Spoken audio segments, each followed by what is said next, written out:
L'inflation. C'est un mot que l'on entend tout le temps, aux nouvelles de la part des politiciens, même lors des repas de famille. Mais qu'est-ce que ça veut dire en fait? Et pourquoi l'inflation monétaire mondiale est-elle considérée comme une menace silencieuse aujourd'hui?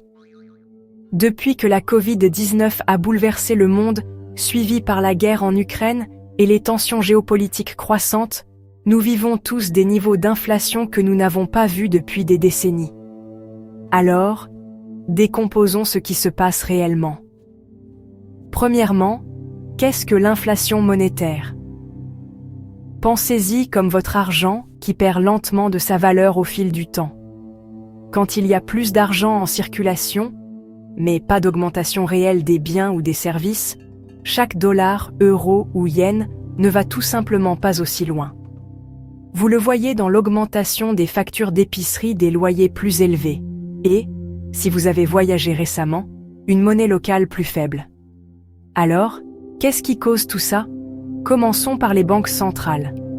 Depuis 2008, des banques comme la Fed et la Banque centrale européenne inondent le système financier d'argent pour maintenir les choses en marche.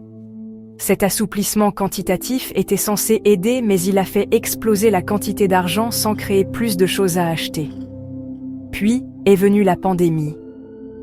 Les gouvernements ont imprimé encore plus d'argent pour aider les gens et les entreprises à survivre. Mais avec les usines fermées et les chaînes d'approvisionnement en plein chaos, il y avait moins de choses à acheter, et plus de liquidités chassant les mêmes biens. Le résultat? Les prix ont flambé, et juste au moment où les choses commençaient à se redresser, la guerre en Ukraine a éclaté. Les prix de l'énergie et des denrées alimentaires ont grimpé en flèche, et les chaînes d'approvisionnement mondiales sont devenues encore plus chaotiques. Sanctions, drames politiques, tout ce que vous voulez, tout cela a ajouté de l'huile sur le feu de l'inflation. Alors, qu'est-ce que cela signifie pour vous et moi? Eh bien, pour commencer, nos salaires ne s'étirent plus aussi loin qu'avant. La classe moyenne et les familles qui travaillent en le ressentent le plus, car les produits essentiels comme la nourriture et l'énergie accaparent une plus grande part de leurs revenus. Cela creuse également l'écart entre les riches et tout le monde. Si vous possédez des actifs comme des actions ou de l'immobilier, vous pouvez voir ces valeurs augmenter. Mais si vous dépendez d'un salaire fixe ou d'une pension, l'inflation érode silencieusement votre richesse. Et quand les gens perdent confiance en leur argent, ils cherchent des alternatives. L'or, les cryptos, même les devises étrangères.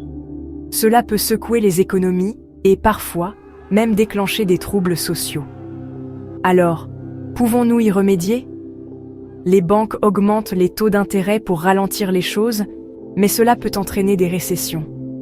Les gouvernements doivent être prudents avec les dépenses. Les chaînes d'approvisionnement ont besoin d'une refonte pour devenir plus résilientes. Voici l'essentiel. L'inflation monétaire mondiale n'est pas juste un petit imprévu temporaire.